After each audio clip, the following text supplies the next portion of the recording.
New home sales hit a 2-year low, but the value is at an all-time high. Hello, everyone, and welcome to the Real Estate Daily with the House Heroes. My name is Troy, and Monday through Friday, we go over the latest news in real estate, housing, and the mortgage markets. Today is May 24th. It is Tuesday, and got a couple of really good articles here for you, so let's jump right into it. CNBC came up with their big headline here. It says sales of newly built homes tumble over 16% in April while prices soared. So basically they're saying that they're building less homes and there's less sales. We knew this was going to happen. We knew that prices, were going to go up, yet they were going to actually, for several reasons. One is that you had labor costs go up, you had material costs go up, and then all of a sudden you decided, hey, let's build less homes. So with that being said, you had this kind of perfect storm. So instead of building, like I've told people many times, and I've said this, the government subsidizing single family entry level homes, what they're doing is they're building more expensive homes, and because of their profit margins. And because of that, that's what we're seeing. Less homes that are sold, but I bet you that they're making a lot more money, and we're seeing the value of those homes go and soar, 20% year over year. Kind of crazy in my mind, but this is how the market is rolling right now. Less sales, but we're still seeing values go up. Next article is proposed VA appraisal law looks to even the playing field. Well, in mid-May, the Senate took a vote, said, yes, we're going to go ahead and we're going to actually do a lot of the appraisal work that FHA and conventional appraisals have. So before, VA was required to have an appraiser show up at the house and go and walk through it. But FHA and conventional loans, what you did have was desktop underwriting and desktop appraisals. You had, other different drive-by appraisals. You just didn't have the same, playing field, as they call it in this article, the same playing field. But we're going to see this with VA. Now, if you're here in LA, you're seeing quite a lot of still appraisers showing up and making valuations through their on-site, valuation. But we're not really seeing a whole lot of desktop underwriting, desktop appraisals. So with that being said, we're going to talk about it in the Senate and the government, but are we going to implement it? And that's been the issue, is talking about it, but implementation has not happened. And it's not happened because it's not regulated. So you can actually allow FHA to do this, but if the mortgage company doesn't want to, and they feel that they can get their loans, bought back, from the originator. Well, with that being said, they're going to go and have a live appraiser show up at the house and make the evaluation. Next article here says the housing market, and this is with Reader.com, the housing market is showing signs of correction. What this means for buyers and sellers.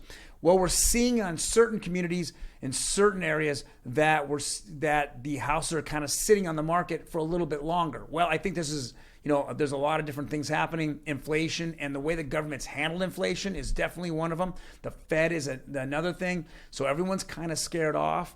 The way that the stock markets have been crushed, as well as the crypto market.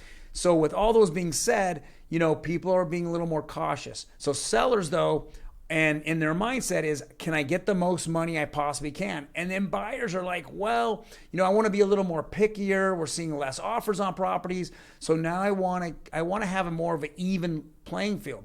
But houses that are fixed up and areas that are really nice and really popular are still real hot, and you're still getting multiple offers. So keep that in mind, is that when you're out there and you're looking for houses, you want to make sure to get with the right real estate agent and look at days on market. That's very important. Days on market is going to tell you whether that area and certain homes are just sitting around and just dying to have a price reduction. If that's a fact, then you can write a little bit of aggressive offer as a buyer versus I'm giving everything to the seller. It's a seller's market. I'm giving away my appraisal contingencies. I'm barely asking for any repairs on properties. Now I can see the shift, and I call this it's turning into a stable market versus a buyer's market or a seller's market.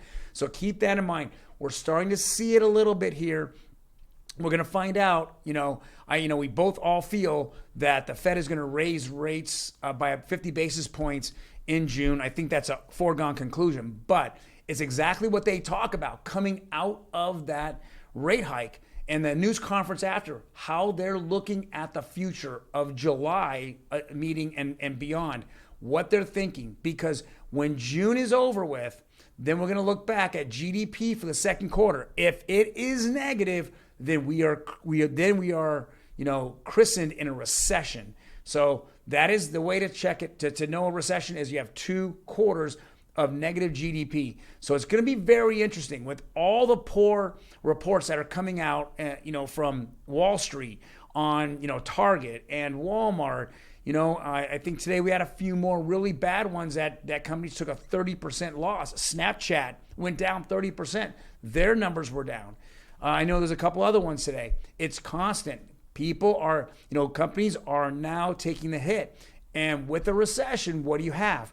Unemployment starts to go up. And if Target and Walmart, 2 of the biggest retailers out there that hire the most people, are going to start, seeing, lower expectations as well as lower sales, then they're the first people to go is going to be your salespeople and the workforce. So expect layoffs to happen in the next 30 to 45 days. That's my expectations. And if that happens, then we are definitely going to go and see a recession in the summer, or we're already in a recession and it's going to get worse in the summer. Last but not least, we're going over the article. What is the average rates across the United States? Well, the 30-year conforming, you bumped up 0.03 to 3 basis points. But what we really saw here is a 15-year conforming going down 7 basis points, and the jumbo went down 9 basis points, and basically FHA stayed flat. What's interesting here, the jumbo went under 5% for the first time in about a month and a half. So that's an encouraging sign. And as we know, in a recessionary period, we either don't do anything with the rates, the Fed doesn't touch the rates, and we should see them float down, or they start to loosening the rates very slowly. And if they do that, we should start seeing this float down in rates, and possibly we'll see a return of the real estate market, maybe on a seller's market, sometime in the third quarter. All right, guys. Well, if you like the video, please hit that like button. Otherwise, hit the subscribe button. We give you this information 5 days a week, Monday through Friday. And if you hit the notification button, it'll give you the time it drops. You can check it out. And if you have any comments, please leave in the comment section. I'm more than happy to answer any questions. Otherwise, you guys have a good day, and I'll see you tomorrow on Wednesday.